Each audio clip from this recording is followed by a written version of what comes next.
Hello from Mallorca Blockchain Days. I'm here with Vlad, the founder of BTC Takeover magazine. How are you having fun on Mallorca Blockchain Days? You made a special edition for it, right?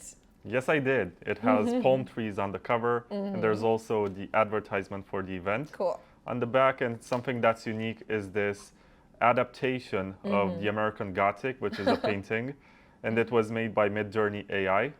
And I added the laser eyes manually, but it's pretty cool. I thought it looks nice when these two old people have a Bitcoin behind them, and they seem to be defending with this Bitcoin. spear or whatever this Right. is. Like, don't get close to our Bitcoin. I Don't think mess with us. this is a very nice representation of what Bitcoiners are like, or what they're gonna be like when they get old. Awesome. How do you like this conference in general? It's not your first time, right? It's my third time. Okay. And every time you were making these special magazines when you were coming here, special editions. It's a fun story because I launched the first one here 2 years Okay, ago. really? Yes, the Nice. first one ever. I was a bit nervous because it was my first conference after the pandemic. Okay. And I was thinking, how do I introduce myself? And I was like, I should do business cards, but that's too dumb. Nobody really takes care of a business card. They put it in their pocket and then they throw it away. So you decided to introduce yourself with the whole magazine? Yeah, already, right? I put some of my best articles in a magazine, and I decided, okay, let me print. I think I brought like 30 in my bag, and I'm gonna give them away to people just to introduce myself and explain to them, this is what I do, I write. But then it grew into a bigger project. Cool. And it was something out of necessity, and then it became something that I had to print for lots of events. Nice. So how many events have you already covered with your magazine? I don't know how many, but I can mention a few. In the middle of this magazine, I have this section, Right. which is referred to as KYM, Know Your Yeah, the Magazine. HCPP and the Adopting Bitcoin and the Honey Badger. Yeah, all the main, most important conferences. And Mallorca Blockchain Days. Right. Yes. The first one. No, this The is the second one. from Okay, last and year. that's the third one. Okay, cool. Yeah, this is number 3, and it's conceptual. It's the dark side of the moon. It follows the same concept from start to finish. Right. Okay. So this is about breaking FUDs in Bitcoin. So fears, uncertainties, and doubts. What are the main ones? Well, it's a funny story because for ChatGPT, Yes, you yes, asked yes, the yes. ChatGPT, of I course. decided to ask the ultimate oracle of truth Yeah. of our times. And then argue it, right? Yes, argue Good. with it. With but proofs that I- ChatGPT is wrong. I didn't actually interact with it, so I did not do any writing using ChatGPT. I've only asked it to provide me Okay. the issues. I asked for 10 of them. What are the top 10 most serious threats to the Bitcoin project? And I got regulation, competition from other cryptocurrencies, scalability, security, volatility, limited use cases, energy consumption, centralization of mining, lack of education and understanding, and lack of mainstream acceptance. What is, in your opinion, the most real threat here? Or the most, the biggest aspect that we actually should be fearing? Let me think a bit. You caught me off guard. Maybe something that we should be taking more seriously is centralization of mining, but it's not as bad as it seems. Okay. It's also natural to have somewhat centralized mining. No. No, it's not. I mean, yeah, people converge towards efficiency, Yeah. but at the same time, you have to be aware that you're not supposed to enable the actor that provides you that efficiency to make decisions on your behalf. Right. So there's this proposal called Stratum V2, which allows every individual worker in a mining pool to have their own decision-making process, to not empower the mining pool itself to make decisions on behalf of everyone. But already, if you don't like your mining pool, you can switch to another one. But they're trying to improve that process further, Right. because maybe that in the future, you're not going to have too many options. And what do you do in that situation? Well, you should have it voting Be rights. prepared. Yes. Yeah. So yeah, this is the product of I think 2 or 3 months of writing and then 2 months of Editing. doing graphics. Yeah. Cool. But I had Midjourney to help me, and I think Yeah. this AI is the most so good beautiful these so days. far. It doesn't do accurate description. Yeah, you images. still need to modify it sometimes. a Yeah, little but bit. at the same time, it understands style. Yeah. So if I asked it to do a computer in the style of pop art, it did these images, and I think they're very nice. They are. I Absolutely. tried film noir, and I asked for an actor on the phone who looks like Marlon Brando, and I got this. I don't know if he looks exactly like Marlon Brando, but a little I'm bit, happy yeah. it doesn't look exactly like Marlon Brando because I Good. would get sued. And this was supposed to look a bit like Marilyn Monroe. Yeah, a bit, but not 100%. Yes, so I don't get sued. I also paid for the. Do you think you would get sued if she would look exactly like Marilyn Monroe? There is an estate for Marilyn Monroe, and they want to get a share of all the money that's being made with her image. Oh, okay. But you can't really own a curly-haired blonde. Yeah. I mean, there are lots of people who look like this. Yeah, if they make the same curly blonde hair, they could look like that. Yeah, many girls. But there's also one article from this edition, so it's a premiere.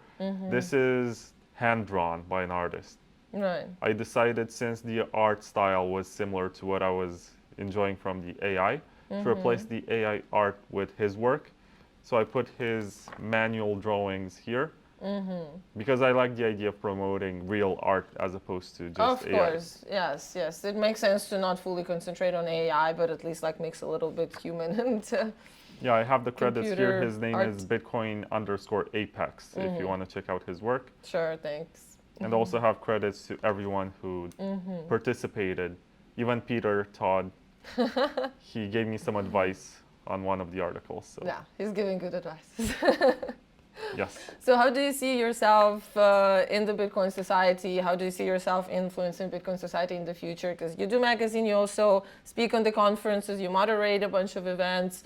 Where do you see yourself maybe in 5 years, or where do you aim to go? I see myself doing exactly the same, but on a larger scale maybe. Okay. Growing, expanding, maybe starting a company if that's necessary, and employing people. Right, to continue the magazine's production, yeah? Yeah, maybe, when you start a company, you also need an accountant, you also need Of course. marketing. I hate marketing, just for the record. I hate doing social media. I do it out of necessity. Yeah, And you just cannot avoid it. You kind of have to cope with it. I've discovered how it works and what engages people, and now I hate it even more. I know. I did marketing and I stopped doing it for myself because I started hating it when I started doing it for my clients. So I get you. I know the feeling, but still we cannot avoid it. And it's like going out and be public is inevitably the big necessity to get your message out. Like if you don't go out there, you basically have no voice. Yes. Right? So you want to spread your voice as much as possible, basically. What's your main message like to all the Bitcoiners? Are you a Bitcoin maxi? How do you define that? Because I have a different It's definition. basically saying that everything else is shitcoin except from Bitcoin, I would guess. And that the humanity should only focus on like building up this currency and the ecosystem for it, and that everything else is just scam. It's the only one that can survive a massive government attack. So with that, I can agree. At a large scale, it's the only one that can survive very,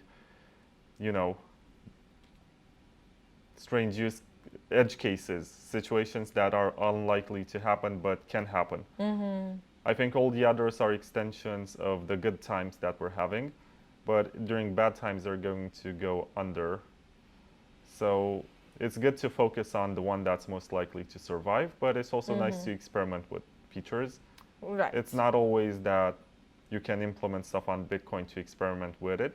And it's sometimes nice to see how the market reacts to stupid ideas.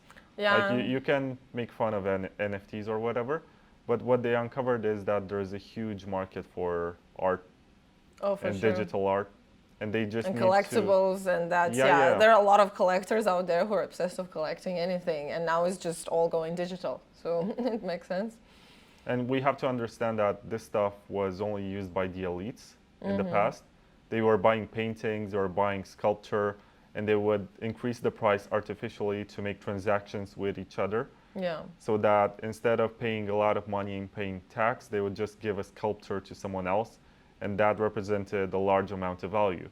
So basically what they did with tokenized art. They call it NFT. I think it's a stupid name, but whatever. Well, because yeah, NFT is not just about art. Non-fungible token can be any type of data. It's just that the same practice descended into the mortals, to put it like this. The average person had the power through technology to do what the elites were able to do before. And it was interesting because at a large scale, it degenerates. It breaks the incentives. It makes you wonder, why the hell are we even working for money anymore? When you can just make a JPEG that's AI generated and it's a monkey, and you sell that monkey for more money than you make in a year. And you ask yourself, what's the point of all this? It's all insane. It's just numbers in a database. I guess it's like a temporary pump for people who like to play with money. And yeah, because a lot of those Bored Apes are now devaluated completely, and people who paid millions for an ape, now it costs like a couple of thousand. But this also teaches you the importance of proof of work. Yeah, exactly. But do you think NFTs on Bitcoin and art on Bitcoin has better future than the Ethereum one, or Solana NFTs, or Binance NFTs, or any of those? I think they're going to outlive us. And that's a very important selling point. Yeah, so you think it's more durable in terms of time, right? It's also more scarce because there's only so much you can fit into a Bitcoin block. Yeah. So you can say that you can do 1,000 NFTs on Solana for $1 or something. And maybe it's possible, but the fact that you can do 1,000 of them devalues the entire market. Right. You also have your show, right? The interview show. Where can you watch that? It's on YouTube, it's on Spotify, it's on Apple Podcasts. It's called Bitcoin Takeover Podcast. Cool. It's not super popular because I basically, so I call myself the Bitcoin influencer's influencer, because the people who listen to me are passing on the information and they're becoming more popular than me because they simplify it and they present it to newbies. And I don't mind that. I think I have a very good audience, and I like that the project grows with me, meaning that if I learn something new, I'm going to apply this new bit of information in a future interview. It's hard to keep up for someone who doesn't listen to all the episodes. Yeah. But for those who do know and do care, it seems to be valuable, and I mostly meet them at conferences. Cool. Who is the person that you would love to interview but you couldn't do that yet? Nick Szabo. Yeah, okay. I got so close, so close. He replied to my email, he agreed to do it. He told me that he has bad internet and cannot do a call, and he wants to record. He wants me to send the questions and record the answers on a file and send it to me. Did you do that? I sent him the questions, and then he started ghosting me. Oh. And I came back after 1 month, after 3 months, and after 6 months, and I was like, okay, this is pathetic. He's not interested. Well, we can ask Nick Szabo, please stop ignoring this beautiful person right here and just reply to his answers. Well, thank you, Vlad, so much. It's great to have you here.